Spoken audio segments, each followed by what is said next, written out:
She'll forget her password anyway, my daughter said, not knowing I was still awake. It was late. I was in bed, lights off, door cracked open just a bit. Amanda stood in the hallway, speaking to her husband in that low, dismissive tone she reserved for when she thought I couldn't hear. I heard. Every word. Earlier that day, I'd asked her to help me log into my online banking. Not because I couldn't do it, but because the two-step authentication had changed again, and I was tired. She sighed, took my phone, muttered something about outdated systems and reset everything, including the password. Then she tapped a few things and walked off with her usual, "There, fixed." I didn't say anything, not then. At 78, silence becomes your survival instinct. You learn not to push too hard, not to ask again when someone rolls their eyes, not to make a fuss when someone forgets you asked to see your own statement. You smile. You thank them. You pretend it's fine. That's the agreement. That's how you're allowed to stay involved, by being quiet about the parts that hurt. But I wasn't always like this. I used to run a small antiques shop in our town. It wasn't big, but it was mine. I tracked every invoice, every dollar. I knew when something was off by 10 cents. After my husband passed, I managed everything. The house, the bills, Amanda's college loans, and later, her first mortgage. She cried on my couch more than once, thanking me for always knowing what to do. I did know. I still do. It's just that somewhere along the way, Amanda started thinking that knowing meant controlling. The shift was slow. First came the helpful suggestions. Why not let her manage my insurance renewals? She could call the cable company. It's too much of a hassle. She'd handle the subscriptions, the reminders, the passwords. You shouldn't have to worry about these things at your age. At first, it sounded kind, even loving. But kindness turns sharp when it's laced with control. And love, real love, doesn't talk about you in past tense while you're still sitting at the dinner table. That night, in the hallway, Amanda didn't whisper. She didn't need to. She doesn't check her statements. I've streamlined everything. It's just easier this way. Her husband asked something in return. I couldn't catch it all. And she laughed. Trust me, if I asked her to log in right now, she wouldn't even know where to start. And that's when something in me, something I thought I'd lost, woke up. I lay there, staring at the ceiling, as the room darkened around me. My laptop was in the den, charger tucked under the table. I knew the bank's website by heart. I knew my account number. I knew what Amanda had changed, and I knew what she hadn't touched. Not yet. In the morning, I made her tea. Let her complain about gas prices and politics and the new neighbor's cat. I nodded, smiled, asked nothing. She left by noon, taking a phone call as she backed out of the driveway, not once looking up at me. I waited until her car was gone, then went straight to the den. The login page was the same. The password wasn't. I tried the one she'd always used, the one she once said was just easier to remember. And I got in. The screen lit up with balances and transfers and pending authorizations I hadn't approved. My breath caught. One transfer, scheduled for Friday, would send $38,000 to an account I didn't recognize. The name on the recipient matched Amanda's middle name. She wasn't just managing things, she was moving them. I didn't cry. I didn't call her. I didn't rage. I opened a notebook. I started writing. Dates, amounts, notes. I printed what I could. I highlighted. I made copies. Then I called my lawyer. Let's just say Amanda was in for a different kind of login surprise, and not the one she'd prepared. Amanda's voice on the voicemail was sugary sweet, the kind she used when talking to store clerks or realtors. "Hey, Mom, just checking in. Let me know if you need anything, okay? Love you." I didn't call back. Instead, I went back to the printouts. There was a pattern. That's what struck me first. Every month, like clockwork, there were small withdrawals, $180 here, $250 there, all labeled under vague names. Home maintenance, monthly services, support transfer. It had started almost a year ago. Harmless amounts at first. Nothing that would raise alarm. But then, 5 months ago, the numbers began to grow. The $500, $3,200, a $12,000 wire to an investment partner whose name I didn't recognize. It was theft. But clever theft. Quiet theft. Amanda had always been clever. She wasn't like me, never interested in the old ways, never patient with paperwork or details. But she knew how to talk. She knew how to make you feel foolish for asking too many questions. "You don't need to worry about that, Mom. I've got it handled. Trust me." I used to trust her. I remember the first time she asked me for my banking login. It was during the pandemic. I'd been sick with the flu. Not COVID, just a bad case of something. And I was too tired to sit up. She brought soup and tissues and hovered like a nurse. "I'll just log in for you. I'll make sure the bills are paid." I gave her the password that day. That was 3 years ago. Since then, she'd gradually taken over every single access point in my life. Electricity, insurance, car registration, even my voter registration. "It's all online now, Mom. Let me handle it." At first, I thought I was lucky. I heard horror stories from other women at the center. Children who never called, who lived across the country, who left their mothers alone in crumbling houses. Amanda lived 15 minutes away. She brought groceries. She watered my plants when I went to the doctor. She texted back. But kindness isn't love if it comes with strings. And lately, the strings felt like ropes. I remembered something my husband, David, once said. He was a quiet man, full of old-fashioned decency. "Mildred," he told me one morning, "love without respect is just obligation in disguise." He died 9 years ago, and I hadn't thought of that sentence in ages. Until now. By the end of the day, I'd gathered everything. I had a full ledger, printed transactions, statements, screenshots with timestamps, a manila folder thicker than any I'd held since closing the shop. I even printed an email Amanda had sent to the bank requesting that all communication be redirected to her email using my name. Fraud. Quiet, manipulative, well-dressed fraud. I called the bank the next morning. "Mrs. Collier." The voice on the line was warm but cautious. "We have your daughter Amanda as your primary contact on file." I smiled, though they couldn't see me. "Well, darling," I said, in the steadiest voice I had, "she's about to be removed." It took 3 hours, a notary, and 2 security verifications. But by noon, Amanda's access was suspended.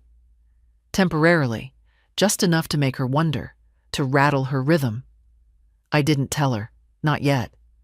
Instead, I called someone I hadn't spoken to in years. Judith Wallace, attorney at law. A sharp woman with silver hair and a steel spine. She was a friend of David's sister, and I hadn't needed her in decades.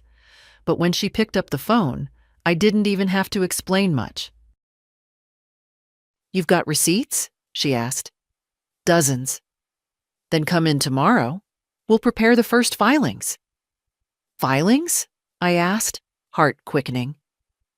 "If your daughter has submitted documents in your name," Judith said calmly, "we need to get ahead of it, before she tries to declare you unfit." I paused. "She wouldn't..." But even as I said it, I knew better.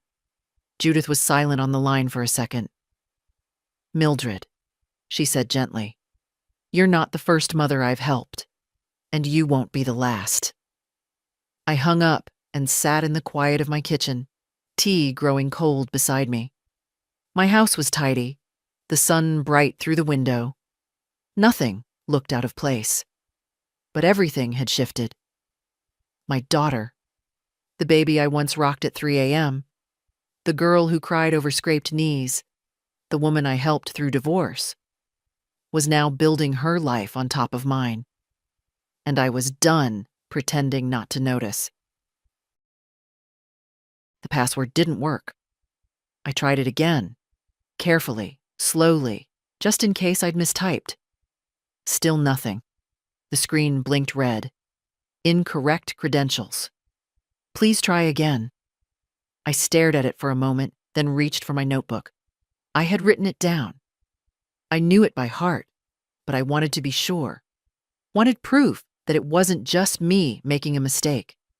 Typed it one last time. Denied. My hands didn't shake. Not yet. That would come later. Instead, I sat back, closed the laptop, and exhaled like I was emptying a drawer I hadn't opened in years. I called Amanda. Hey, Mom, she answered, too brightly. Everything okay? The password's changed, I said. A pause. Then, oh, yeah, I had to update it. The bank was acting weird and I didn't want you to get locked out again. I wasn't locked out, I said quietly. I logged in just 2 days ago. Well, she said, voice tight now. They changed something with the security. I had to fix it. You didn't tell me. I meant to. I've just been swamped. You know how it is. I didn't respond. You don't need to worry about all that, Mom, she went on. Really. I've got it under control. You said it yourself. Those online systems are frustrating. You always forget your codes. I've forgotten one code. Once, I said. A beat of silence. I'll write it down for you next time I'm over, Amanda added, with a calmness that grated. It's not a big deal. But it was. It was a very big deal. She had locked me out of my own account. With a smile, like it was housekeeping. I spent the rest of that day in a strange state. Not angry, not exactly. It was something colder, like standing outside your own house, realizing someone's changed the locks and left your name off the mailbox. It wasn't about the password. It was about the lie. The way she said, you always forget, like it was a fact. Something agreed upon, like I had slipped into a new category. The forgetter, the helpless, the managed. But I was not helpless. And I had not forgotten. When Judith called me the next day, her voice was brisk. We've reviewed the preliminary documents. Your daughter has filed an internal directive with the bank, claiming she has power of attorney. My stomach dropped. She what? She filed it in May. Says you gave it to her for emergency purposes. I did no such thing. I believe you, Judith said, but the bank believes paperwork. I didn't remember signing anything. I would have. I'd always read the fine print. But then again, Amanda was clever. Documents slid under casual conversations. Just sign here, Mom. It's for the insurance. Initial there, it's the plumbing warranty. I never thought she'd trick me. But she had. Judith continued. She's listed as your financial proxy. If she tries to make further transfers or change investment structures, the bank may not even notify you. But I'm not incapacitated, I said. And we're going to make that very clear, Judith replied. But we need to move fast. She's already requested a hearing. Claims there's been increased confusion on your part. She's pushing for formal guardianship. My body went cold. Guardianship. That wasn't just control. That was ownership. That was what they do to people in nursing homes when no one's left to speak up. That was the legal declaration that I, Mildred Collier, was no longer capable of running my own life. And it was my daughter who wanted it. Not for my sake. For hers. I sat in my kitchen for a long time after that call. I thought about the moments I'd missed. The little warnings. How Amanda had started speaking about me instead of Tome. How she corrected me in front of her friends. She forgets things, she'd say with a laugh. Mom gets confused.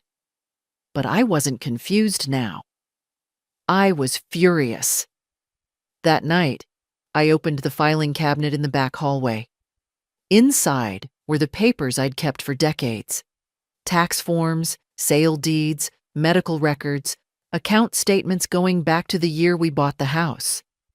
Amanda always joked about my paper hoarding. But I knew one day I'd need them. I pulled out the thick brown envelope with our original family trust, the one David and I set up before he passed. Amanda's name was in it, yes, but so was mine, and mine came first. She'd forgotten that part, and I was about to remind her. The folder was heavier than I remembered. It had that musty smell of ink and decades, the scent of things that matter. Paper doesn't age like people do. It gets brittle, yes, but never uncertain. It never forgets its purpose. Inside were the documents David and I signed together at Delaney and Hurst, the law firm on 5th. I remembered that afternoon clearly. The way David insisted we both be named equally on everything. We built this together, he told the lawyer. Nothing should pass to Amanda or anyone else unless Mildred says so. He was always like that. Protective, steady, stubborn in the right ways. The trust named me as primary trustee and Amanda as successor, not co-manager, not joint decision-maker, only if I were unable, physically or mentally, to continue. And yet, here we were, with Amanda submitting filings as if I'd quietly ceased to exist. I laid the documents out across the table like puzzle pieces, smoothing the edges with the flat of my palm. I opened my notepad. Page 1, Assets. Page 2, Known Transfers. Page 3, Timeline of Amanda's access. I underlined one sentence in the trust agreement, twice. This trust shall be managed solely by Mildred Collier, unless she is formally declared incapacitated by a medical authority and confirmed by court order. Not an email, not a family dinner, not Amanda's opinion, a court order. Judith called later that day to confirm the hearing date. It's sooner than we thought, she said. 2 weeks. She's pushing it fast. Because she knows time works against her, I replied. She's assuming you'll stall. I won't. There was a pause. Do you want me to be blunt? Judith asked. Always. She's going to paint you as forgetful, emotionally unstable, and confused. She'll say she took over out of concern. She'll cite vague incidents. If she has a doctor willing to sign off, it could get messy. Let it get messy. We'll need to show competency. Real evidence.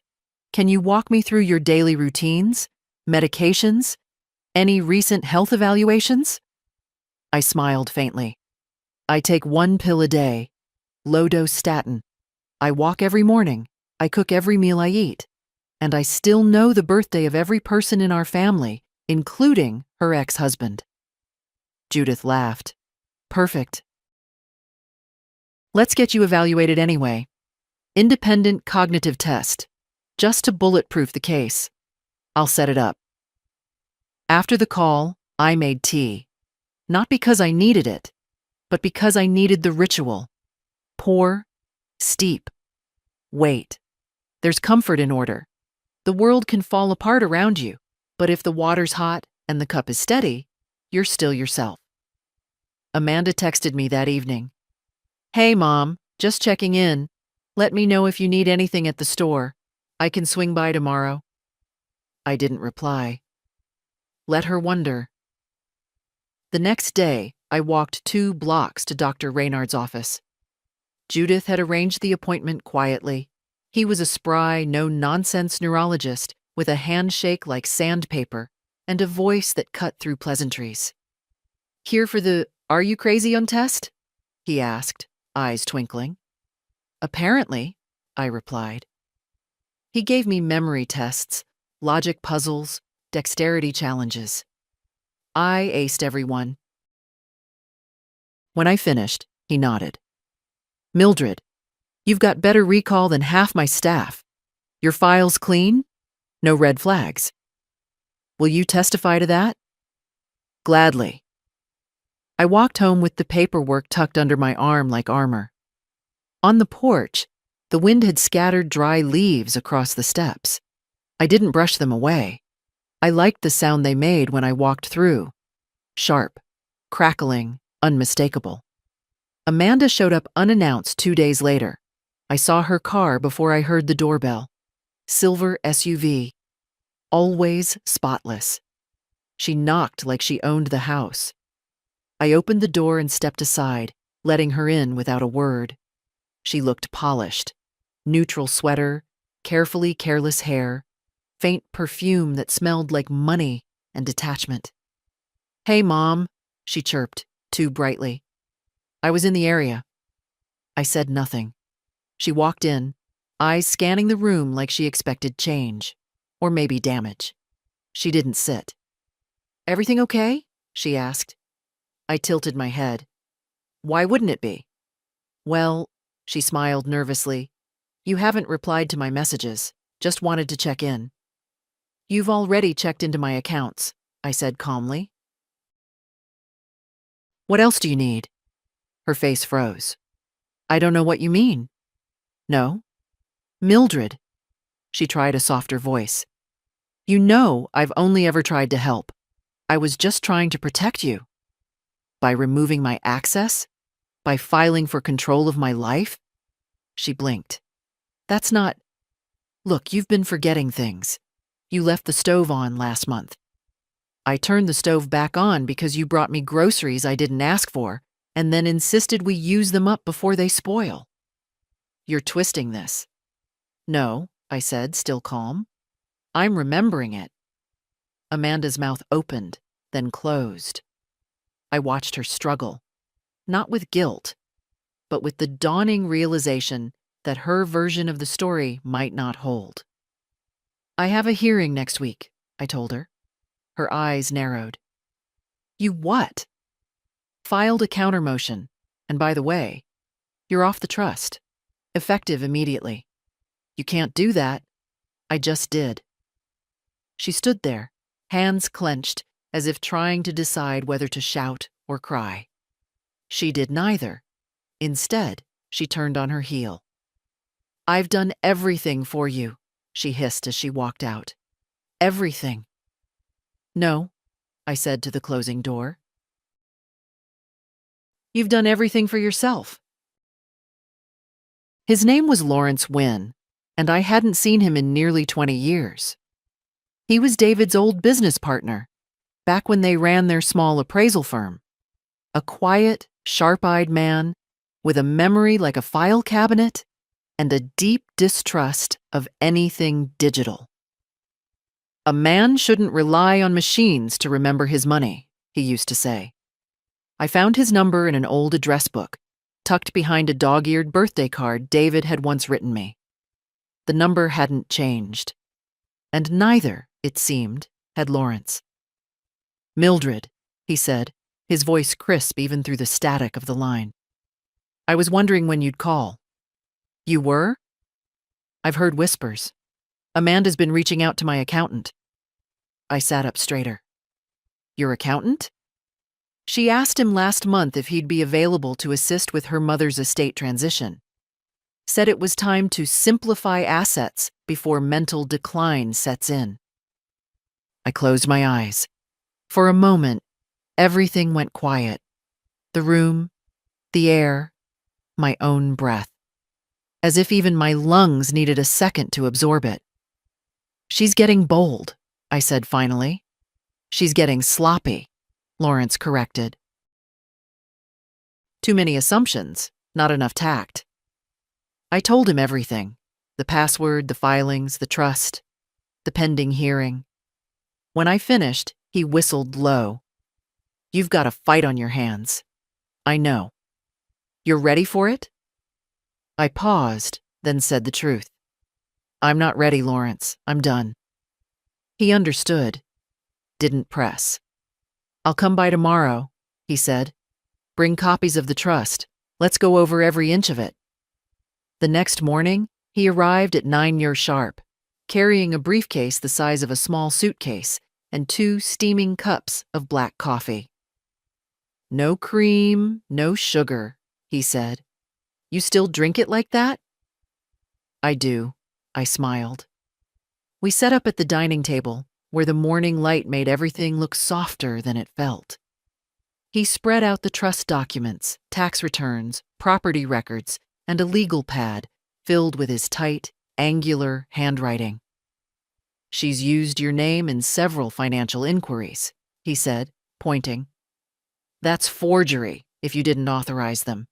And if she's initiated transfers under your trust without explicit permission, it's theft," I finished. He nodded. We spent hours building a timeline, not just of what Amanda had done, but when and how. The pattern was clear. She began slowly around the time I had mild pneumonia and stayed with her for a few weeks. That's when the first overlapping transfers appeared. Overlapping because she'd moved small amounts from one fund into another, then shifted the label on the original account. "It's called wash movement," Lawrence explained. "It looks innocent, but it's usually the start of laundering or consolidation for control." By the afternoon, we had what amounted to a full financial autopsy of Amanda's quiet invasion. "She's been planning this for at least a year," I said, staring at the paper trail. "Longer," Lawrence replied.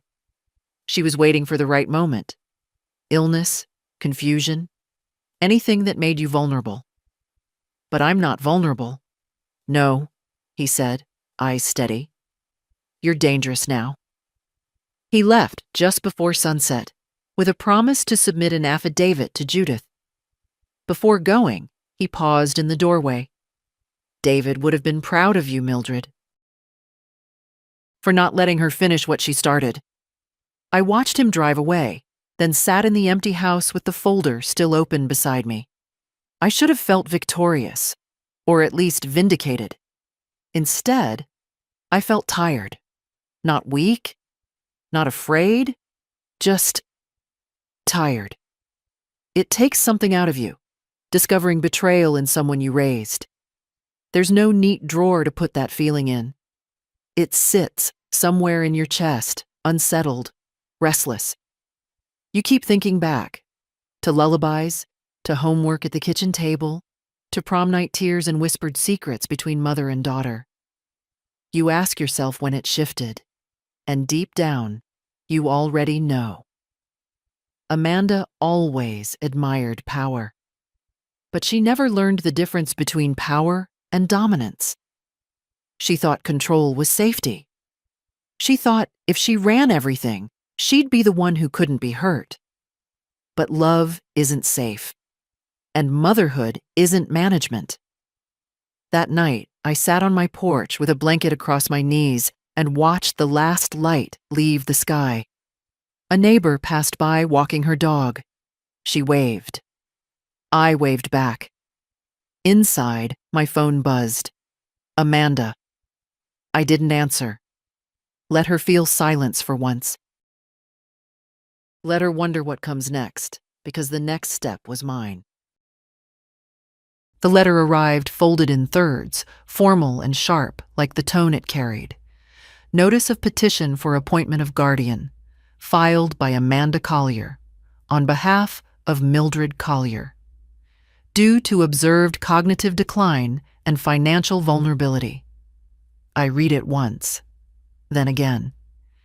Every word was dressed in polite concern, the kind that only sounds tender until you realize it's being weaponized against you.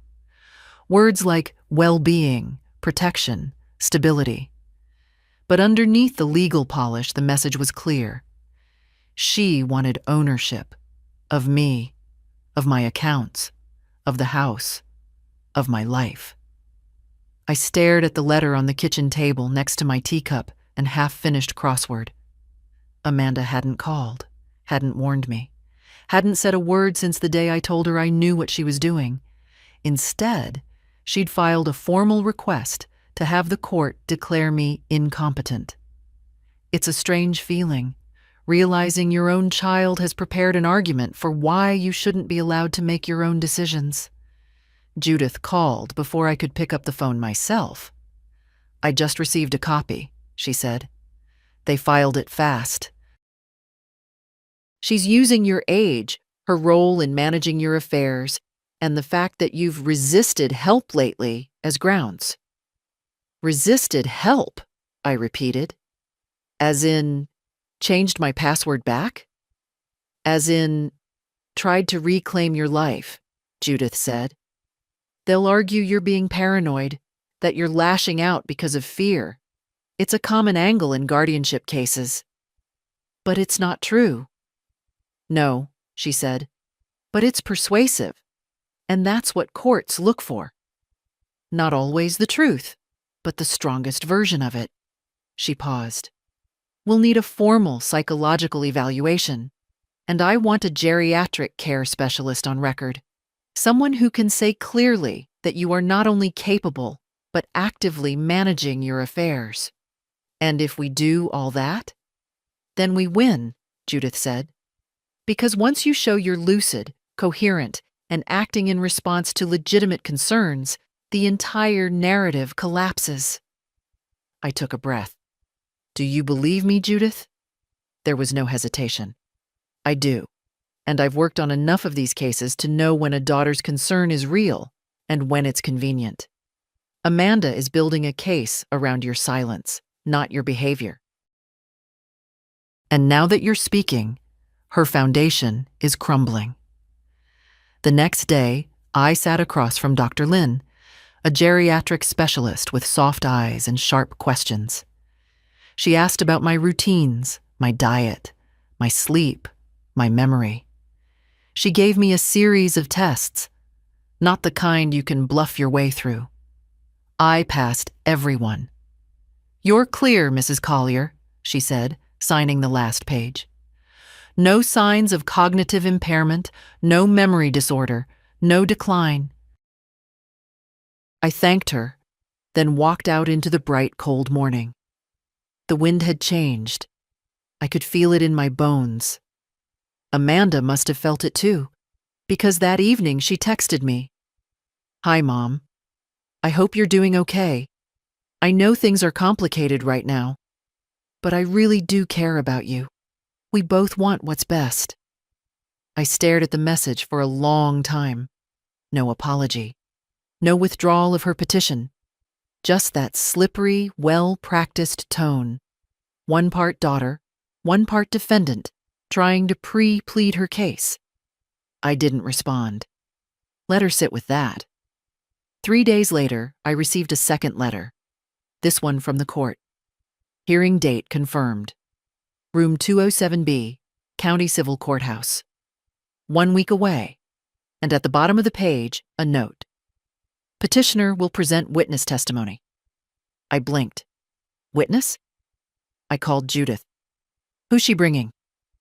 "A family physician who hasn't seen you in 3 years and—" She sighed. "Her husband." "Her husband?" I almost laughed. "He claims to have observed erratic emotional behavior, that you're forgetful, agitated, and financially confused." I felt a pulse rise in my neck. "That man has spent maybe 6 hours in my home over the past year." "He'll still speak," Judith said, "and courts love a calm, confident spouse with a concerned tone." "Then I'll give them something else to love," I replied. I turned off my phone and went to the kitchen. I had work to do. There's a kind of calm that settles in after betrayal. Not the calm of acceptance. No, that's something else. This is colder, tighter. The kind that comes when you know exactly what's coming, and you've chosen to meet it head-on. That evening, I opened my laptop, entered the bank's website, used the new password. I clicked through each account, verified every balance, and then methodically, I began to mark the ones I'd freeze the moment the hearing began. Let her talk about my forgetfulness while I demonstrate in real time just how much I remember. The courthouse had high ceilings and cold light. Everything about it felt too big. The echo of footsteps, the sound of shuffling paper, the measured tones of people pretending they weren't about to change someone's life. Judith walked beside me as we entered. Her shoes clicked with quiet confidence. I held a leather folder in my arms, not too full, not too thin, just enough. "I'll do most of the talking," she said as we passed through security. "But the judge will likely want to hear from you directly. Don't worry, just speak clearly. You don't need to perform." "I'm not here to perform," I said. "I'm here to be seen." She nodded. Amanda arrived 10 minutes later. She wore a beige blouse, modest jewelry, and a carefully strained expression. Her husband walked one step behind her, holding a slim binder under his arm like he was auditioning for a role in a movie about integrity. They didn't look at me, which was fine. I wasn't here for eye contact. We were called into courtroom 207B at exactly 10:04 a.m. The room was simple. 2 tables, a bench, a few rows of wooden chairs. It smelled faintly of floor polish and paper. The judge, a woman in her 60s with sharp eyes and a voice like polished brass, reviewed the files in silence for several minutes before speaking. Petitioner claims that the respondent, Mildred Collier, is demonstrating cognitive decline and requires formal guardianship. Is that correct? Amanda stood. "Yes, Your Honor." "On what grounds?" Amanda cleared her throat. "There have been several recent instances of forgetfulness, poor judgment with finances, and resistance to assistance. My husband and I have been managing her accounts for some time now. She often forgets appointments and passwords. We're concerned for her safety." I watched her speak. Every word measured, every glance timed. Her voice trembled in just the right places. She was good. I'll give her that. But I've been quiet long enough. Judith stood when the judge turned to us. "Your Honor, we dispute the characterization entirely. Ms. Collier has full cognitive capacity, supported by 2 recent evaluations. Moreover, we have evidence that the petitioner has used her access to conduct unauthorized financial transactions, including one scheduled transfer of $38,000. The judge blinked. "You're saying the petitioner misused the respondent's finances?" "Yes, Your Honor. Mildred Collier will testify to that herself." The judge turned to me. "Mrs. Collier, do you wish to speak?" I stood slowly. My knees weren't what they used to be, but they held. "I do, Your Honor." "Go ahead." I opened my folder, laid it flat, and turned the laptop I'd brought toward the judge. "This is my online banking portal," I said. "I change the password myself. No assistance. I log in weekly, sometimes daily. I've highlighted several transactions made without my consent."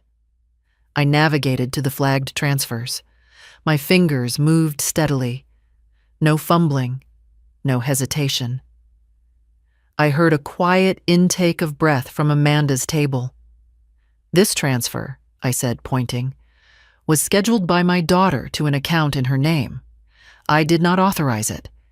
I have also brought printed statements with marked anomalies, as well as a notarized letter from Mr. Lawrence Wynn, my late husband's business partner, confirming my original financial intentions. The judge looked down at the screen, then up at Amanda. "Do you deny initiating these transfers?" Amanda stood, visibly flustered. "They were done under implied permission, Your Honor. I was helping manage her finances. She told me once." "I told you once to bring in the groceries," I interrupted quietly. "Not to take my money." The courtroom went still. Amanda's husband cleared his throat. "If I may, Your Honor." "You may not," the judge said, cutting him off. "We'll hear from you shortly." The judge turned back to me. "Mrs. Collier, do you feel you are capable of managing your own affairs?" "I do." "Do you feel you are being pressured or manipulated by your daughter?" "I feel I've been quietly erased from my own life." That silence again, heavier this time. The judge leaned back in her chair. "Thank you, Mrs. Collier. I've seen enough for today. We'll take a recess before hearing from the petitioner's witnesses." As I returned to my seat, I passed Amanda. She didn't look up, but her fingers tightened around her pen like it was the only thing keeping her grounded. Judith leaned in and whispered, "You just changed the tide." But I already knew that. I hadn't come here to defend my competence. I came to reclaim it. After recess, the courtroom returned quieter. There was something different in the air. Not obvious, not loud. But I saw it in the bailiff's posture, in the way the judge glanced at me more deliberately. Even Amanda's lawyer had stopped smoothing his tie. The tone had shifted, not in my favor, not yet, but no longer against me. Amanda was called to the stand. She walked slowly, as if rehearsing calmness with every step. Judith leaned over. "Listen carefully," she whispered. "She'll pivot. Watch for the word concern. It's the mask they wear when control slips." Amanda was sworn in, her voice soft, measured. "I love my mother," she began, "and everything I've done has been to help her. I never meant to take anything away from her." Judith barely moved. "There it is," she murmured. "Concern." "I noticed changes over the past year," Amanda continued. "She'd forget things, leave the stove on, misplace mail. She once left a window open during a storm. The living room was soaked." "She opened that window for ventilation," I whispered. "I closed it myself." "She refused to go to the doctor.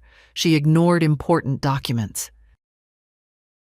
I only stepped in to help when she seemed unable to handle it herself." "Did you consult her before transferring money?" the judge asked. Amanda hesitated. "Not formally," she admitted. "But she trusts me. Always has."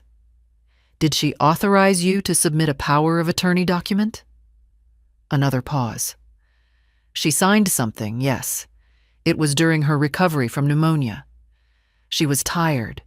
She told me, 'Just handle it.' I assumed—" "You assumed," the judge interrupted, her voice flat. "But you did not have formal, documented consent?" No. But I believed it was in her best interest." There it was again. Best interest. A phrase that sounds kind, until it strips you of your voice. Judith stood when it was our turn. "No further questions," she said simply. Amanda blinked. She expected a trap. We gave her none. Next came her husband. He offered a few vague stories, emotional episodes, difficulty recalling dates, confusion about family events. The judge asked for specific incidents. He offered none, just tone, just worried smiles and phrases like, "It just didn't feel safe anymore." I didn't speak. I didn't need to. They were already crumbling under the weight of their own vagueness. Then the judge called for my witness, Dr. Lynn. She entered with a quiet authority, file in hand. She testified clearly. Mildred Collier demonstrated full cognitive capacity. No signs of impairment, no red flags. She described me as organized, alert, and articulate. Judith followed with a final question. In your professional opinion, is there any basis for the claim that my client is unable to manage her finances? None whatsoever. Amanda looked down at her hands. The judge spoke last. Court is adjourned for today. I will issue my ruling in 3 business days. I stood, gathered my things, and left the courtroom without looking back. Outside, the sky had clouded over. Judith walked beside me in silence until we reached the bottom of the courthouse steps. She's going to lose, she said. She knows it. I nodded. That's not the part that hurts. I know. We paused before parting. I watched the people pass. A woman with a stroller, a man arguing into his phone, 2 teenagers holding hands, unaware of the weight of time. I spent years thinking silence was grace, I said. That if I endured quietly, it meant strength, dignity. But it just made me invisible. Not anymore, Judith said. We didn't hug. We didn't need to. That evening, Amanda called. I let it ring. She texted an hour later. We need to talk, please. But there was nothing left to talk about. Some bridges don't burn. They collapse slowly, beam by beam, word by word, until all that remains is a polite wave across an unspoken distance. And sometimes, that distance is the only safe place left. I didn't wait for the ruling. I didn't need to. By the next morning, I'd already met with Richard Holt, my banker for the past 7 years, a meticulous man with a salt and pepper mustache and a habit of pausing before he spoke, like he was always measuring twice before cutting once. We sat in his private office, the blinds drawn halfway. He looked at the folder I handed him, filled with legal documents, doctor's letters, notarized statements. Then he looked at me. I have to say, Mrs. Collier, he said, you've built a very clear case. I've had practice, I replied. He chuckled, gently, not mockingly. What would you like to do? I want every single access Amanda has revoked, permanently. Her name, her email, her authority. I want her gone from every profile, every emergency contact list, every viewing permission. Understood. And I want all pending transfers frozen. Already done, he said. We caught them in time. Nothing's left the accounts since your password change. Good. He typed for a while, then turned the screen toward me. These are your primary accounts. Would you like to assign a new secondary contact? I didn't hesitate. Yes, I said. My granddaughter. Her name is Julia Witt. She's of age? Just turned 22, pre-med, responsible, thoughtful, and, most importantly, she listens. Richard nodded, noting the name. I continued. I'd like to open a separate trust in her name, a future fund. The same money Amanda tried to transfer. I want it redirected. To Julia. Yes, with staggered release over the next 10 years. For tuition, health expenses, whatever she needs. But not all at once. I want her to learn how money works, how trust works. And Amanda? I paused. Nothing formal, no lawsuits, no charges, just distance. I understand. He clicked a few more keys, printed a few forms. I signed each one slowly, carefully, the way David taught me. Read first. Never rush. If they try to hurry you, that's your answer. When we finished, Richard leaned back. There's one more thing, he said. Something I suggest to clients when things get complicated. He opened a small drawer and pulled out a slim black envelope. This is a lockout clause. If someone tries to access your accounts in the future without your consent, Even with false paperwork, the system will auto-freeze all transactions until you approve it verbally, in person, with two-factor identification. Like an alarm system? Exactly. I'll take it, I said. He handed me the pen. I signed. And just like that, the locks were mine again. That evening, Julia came by. She always called first. Always knocked softly. She brought her favorite ginger tea and a bag of apples. The good kind. The kind that smell like actual fruit and not wax. We sat in the kitchen, the way we always did. No rush. No need for big speeches. After a while, I slid the new folder across the table. "What's this?" she asked, surprised. "Your name's on it," I said. "Open it." She flipped through it slowly. Her eyes widened. "Grandma, I don't... This is... Are you sure?" "Yes. But what about..." "It's not a reward," I said. "It's a responsibility. And a message. You were the only one who ever asked me how I was doing without expecting a favor in return." Her throat caught. She set the papers down and reached across the table, covering my hand with hers. "I'll take care of it," she said. "I promise." "I know." We didn't talk about Amanda, not directly. But Julia knew. She always knew more than she let on. I could see it in the way she tilted her head, the way her eyes scanned the room, like she was checking for bruises without asking where they came from. Before she left, she hugged me longer than usual. "Call me if anything happens," she said. "Even if it's nothing." "It's never nothing," I smiled. After she left, I stood at the window and watched the street grow darker. There was a strange kind of peace in my chest. Not joy, not relief. Something steadier. Control. Not over others. Over myself. 3 days later, the ruling came in a white envelope with the state seal embossed in gold. I didn't open it right away. I placed it on the kitchen table, poured myself a cup of tea, and sat with it like you'd sit with an old friend who's about to say something you already know. It wasn't dread I felt, not anxiety, just stillness, like the air before a summer storm, full of tension, but also clarity. I opened the letter with steady hands. Case number 4076. Petition for guardianship. Denied. The court's words were plain, almost dry. No evidence of cognitive decline. Respondent demonstrates full capacity for financial and personal decision-making.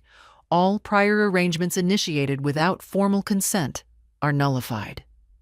There it was. The official return of my name, my choices, my dignity. Judith called a few minutes later. She didn't ask if I'd read it. She knew.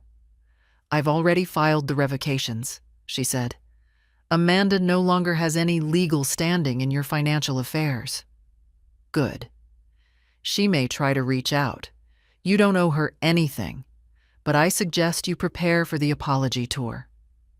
"She won't apologize," I said. You're probably right. We hung up with no goodbyes. Judith wasn't a goodbye person, neither was I. I stood and looked around the house. Everything looked the same. The photos on the mantel, the old radio in the corner, the tablecloth David picked out before he got sick. But I wasn't the same. At noon, Amanda showed up. Not a call, not a text. She just appeared in my driveway, her car parked too neatly, as if careful positioning could erase everything that came before. I didn't invite her in. We stood on the porch. She held her purse like a shield, her expression shifting between tight politeness and something closer to panic. "I got the letter," she said. I said nothing. I didn't think it would go that far. I was trying to help. "You tried to erase me," I replied. "That's not help. That's theft with paperwork." She flinched. "I never meant to hurt you." "You did." Her voice trembled. I didn't know how to fix things. You were pulling away. I was pulling back, I corrected. There's a difference. One is fear. The other is self-preservation. Amanda looked down. I miss how things used to be, she said. So do I. She looked up, hopeful, but I shook my head. Missing something doesn't mean you get to rewind it. There was a long silence. Then softly, she asked, Is there any part of you that still trusts me? I didn't answer. Because some questions aren't requests. They're confessions. I guess that's my answer, she said, stepping back. You made your choice, Amanda. Now you have to live with it. She turned, walked back to her car, and drove away. No tears, no drama, just the quiet sound of doors closing, literal and otherwise. I stood on the porch for a while after she left, not out of sadness, out of necessity. I needed the fresh air, the weight of those months, her control, my silence, the courtroom, the documents. It all pressed against me like a second spine. But it was mine now, all of it. Mine to carry, mine to release. That evening, I wrote a letter, not to Amanda, not to the court, to myself. I folded it and placed it in the drawer beside David's old watch. The letter read, You didn't lose your mind. You found your voice. Don't let them take it again. The whispers started at church. Not loud, not cruel. Just the soft tones of people pretending not to stare. I caught them near the hymn books, near the coffee table in the lobby, in the pause between one woman's, How are you? And another's, Well, you know. Some didn't say anything at all. They just looked at me differently. One woman, Carol, who once complimented my lemon bars 3 weeks in a row, offered me a half smile and walked the other way. But others came closer. Miriam, from the Wednesday quilting circle, waited until we were alone in the kitchen, rinsing out mugs. I heard about what happened, she said, voice careful. I kept drying the cups. She filed papers, she went on. Tried to get control of everything? I nodded. She did. And you stopped her. I did. She was quiet for a moment. Then she placed her hand on my arm. Good, she said. It's about time someone said no to one of these grown-up children. I looked at her. Really looked. She wasn't angry. She was tired. Worn down by something that sounded a little too familiar. She calls me 4 times a week, she added. Not to check on me, to check up on me. Always asking if I've paid the water bill, if I remembered my vitamins. I haven't forgotten a single bill in 20 years. You ever told her that? Once, she said. She cried for an hour. Said I made her feel unwanted. I smiled, faintly. That, too, sounded familiar. We didn't talk more about it. We didn't have to. Some things are shared silently, stitched into the air like thread between people who know better than to say everything out loud. Later that day, I went to the grocery store. It felt different, too. The cashier, a boy who used to call me Miss Mildred, suddenly offered to walk my bags to the car. Just in case, he said. In case of what? I asked. He stammered. You know, I just thought maybe... I'm not fragile, I said. I'm old.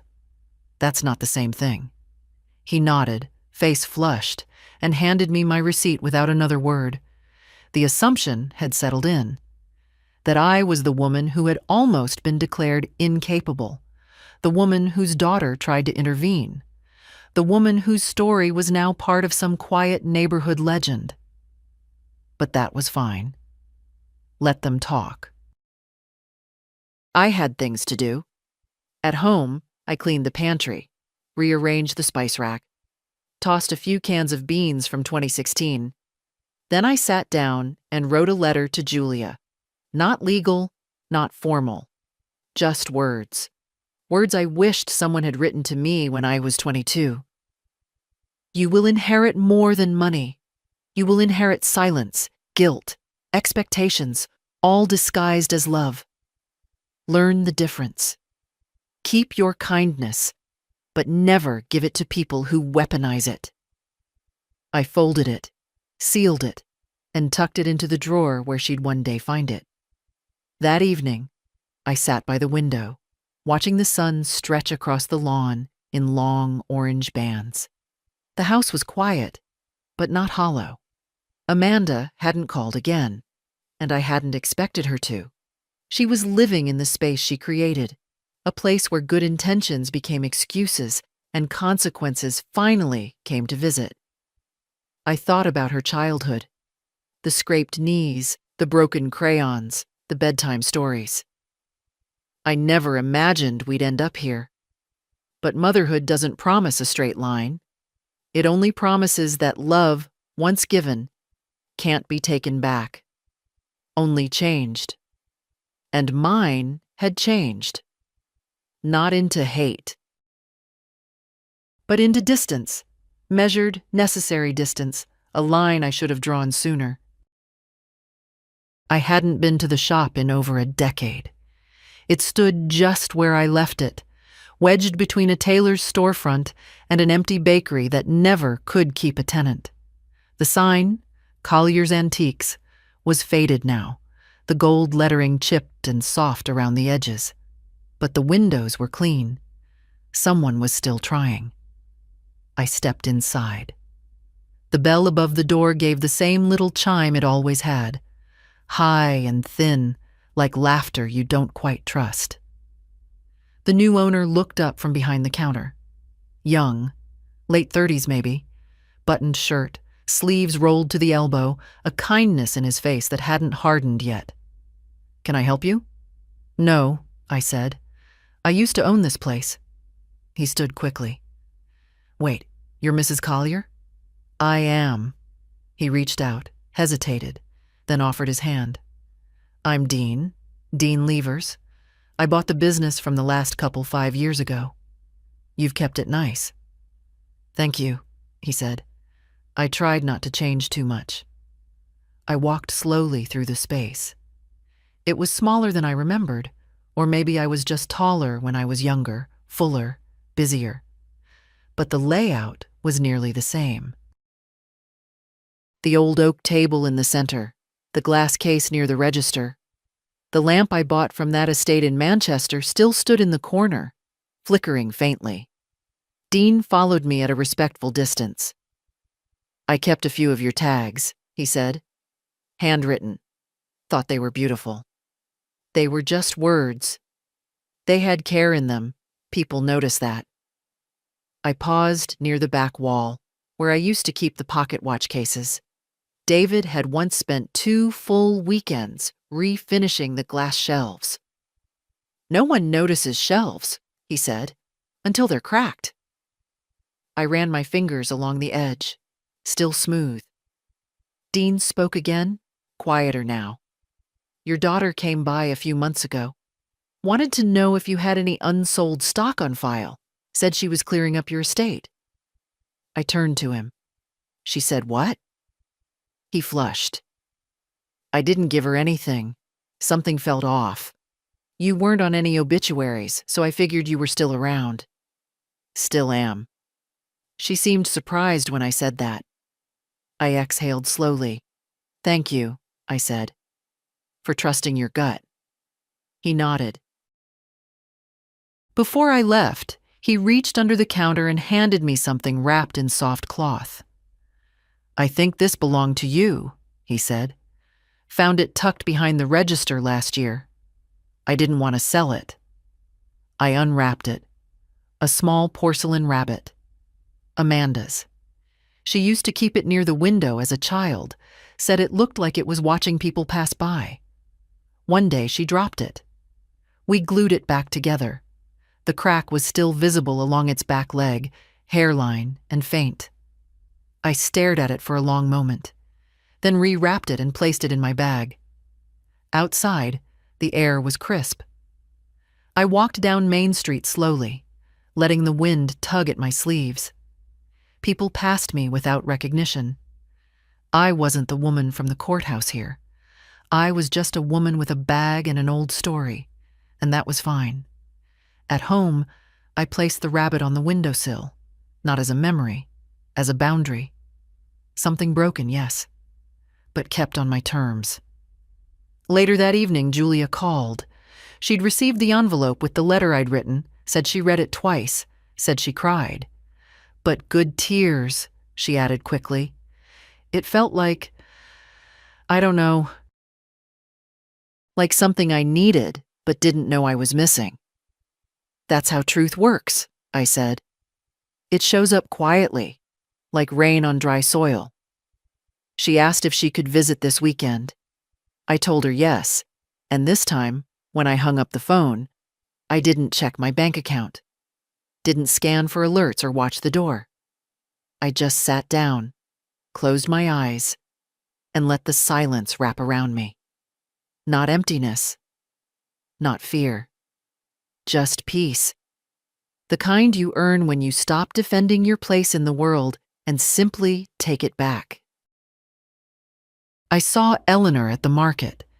She was standing near the honey display, comparing labels like they held secrets.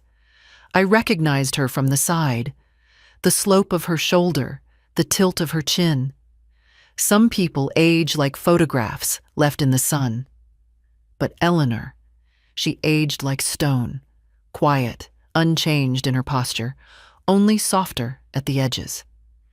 We hadn't spoken in over 6 years. Not since the bridge group dissolved, not since her son took her to live closer to proper care, as she'd put it. I heard whispers. That she came back. That the son moved out west. That she lived alone now, in the same house she fought to keep. She looked up, caught my gaze and froze for half a second. Then she smiled. The kind of smile that doesn't ask for forgiveness, just room. Mildred, she said. Eleanor. We stood like that for a moment.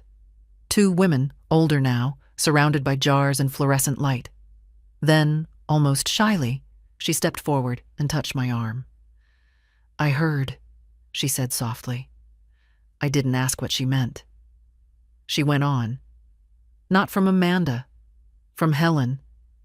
Her sister-in-law goes to your church. Said you stood up in court. Said it was something to see. It wasn't for show. I know that. Her hand was warm, her grip steady. She looked at me with eyes I hadn't truly seen in years. There was no pity in them, no awe, just understanding. Do you remember, she said, when I thought I was losing it? I nodded. With the utilities. She smiled. My son was moving bills around, trying to streamline things. I thought it was helpful at first. Then I realized I didn't know how much anything cost anymore. I couldn't even tell you how much water I used. Just that I was still thirsty. I remember. I tried to tell him I was fine, she said. He said I was being difficult, that I should be grateful, that other mothers would love this kind of support.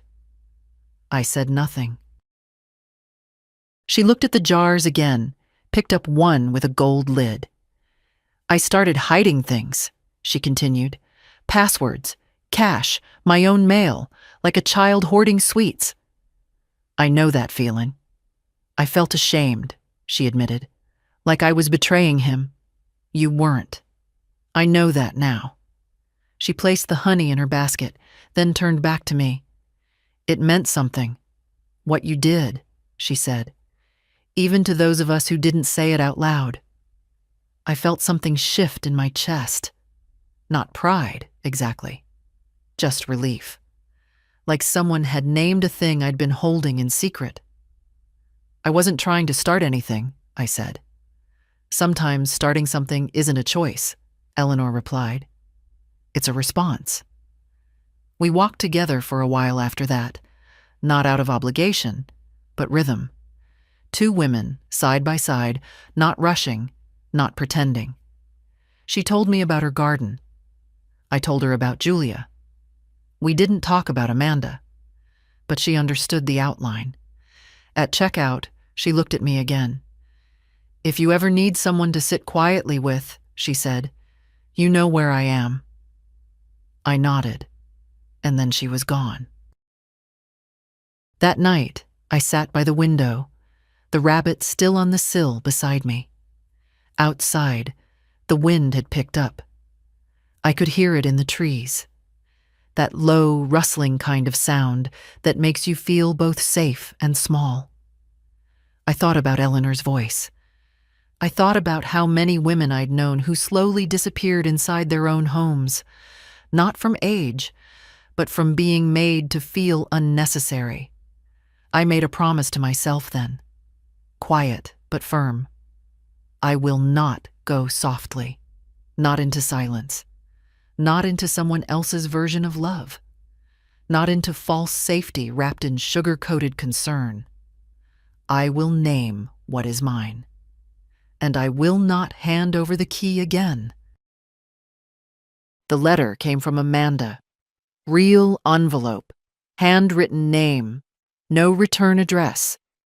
The paper was thick, the expensive kind she always favored. Her handwriting hadn't changed.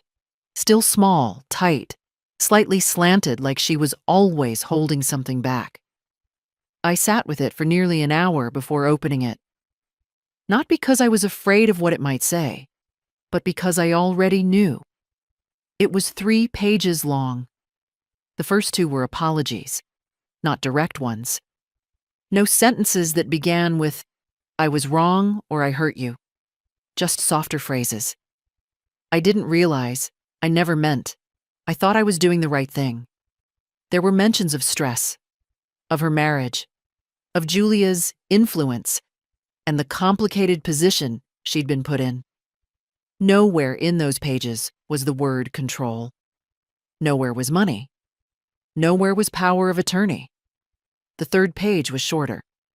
She wrote, "I hope, one day, you'll see that I acted out of love, even if I made mistakes. I'll be here if you ever want to talk. If not, I understand." I folded the letter, didn't tear it, didn't burn it. Just placed it back in the envelope and tucked it in the drawer behind the porcelain rabbit. It could sit there with the other things I'd chosen not to carry anymore. I didn't reply, not because I didn't have words, but because I didn't owe any. Some letters are meant for the writer, not the reader. That week, Julia came over again. We made soup. She peeled the carrots too thick, and I teased her for wasting half the vegetable. She rolled her eyes and said, "It's your fault. You taught me." We laughed like it wasn't borrowed time. After dinner, we sat outside with mugs of mint tea and watched the sky fall into that soft September dark. She asked cautiously, "Did you read the letter?" "I did." "Are you okay?" "Yes." She nodded, satisfied. Then, after a pause, "Do you want to talk about it?" I looked at her, really looked, her face so open, so unlike her mother's. Not because Amanda was cruel, but because Julia hadn't learned to armor herself with excuses yet. "No," I said gently. "I don't." She didn't press. We sat in the quiet, 2 women from 2 generations, both learning that silence can mean peace just as much as it can mean pain. Sometimes it depends on who's holding it. The next day, I went to the bank alone. Not for anything urgent, just to look.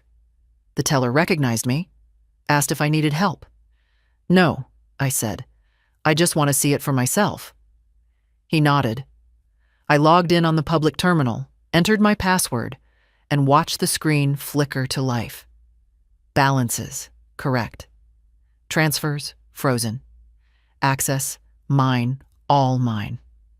I printed a copy of the statement, folded it, and placed it in my purse. Not because I needed proof, but because keeping proof is what got me here in the first place. That night, I cooked for one. I set the table anyway, fork, knife, napkin. No one was coming over.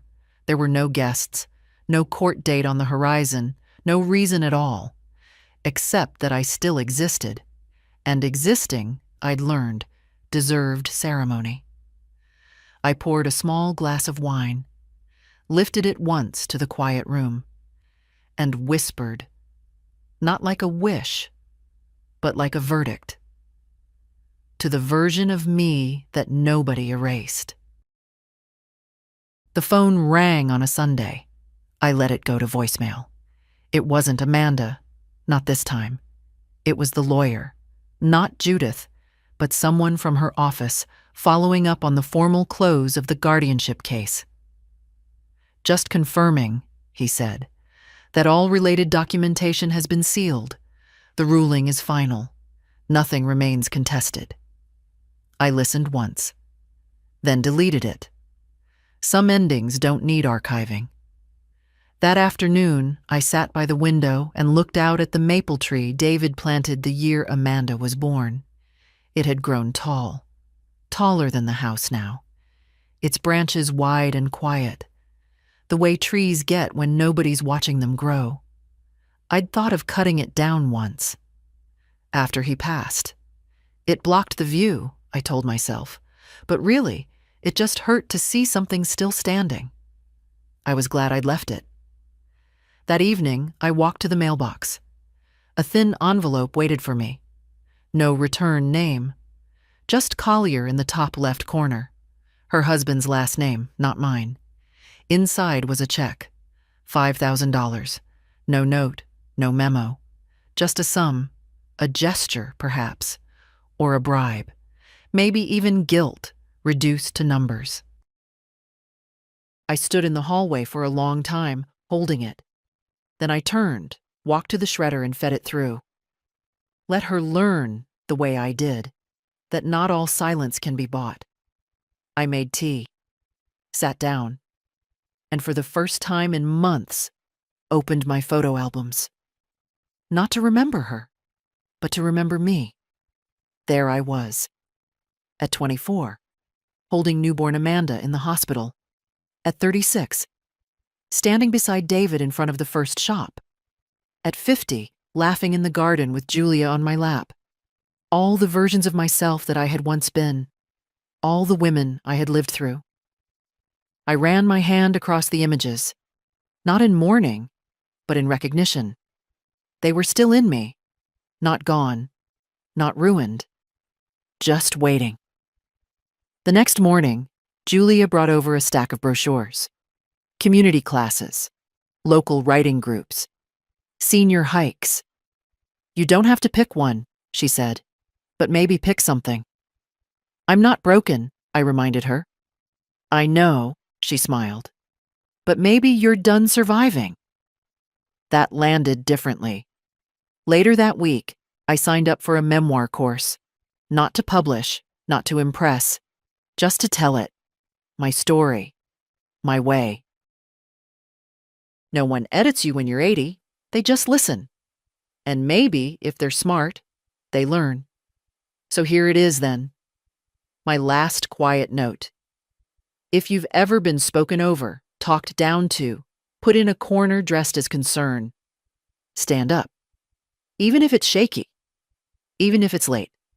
Because power taken can be returned. Dignity bruised can be rebuilt. And silence? It only owns you if you let it. If this story spoke to you, share it. Leave a comment. Or send it to someone who needs to remember their voice. We don't have to go quietly. Not anymore.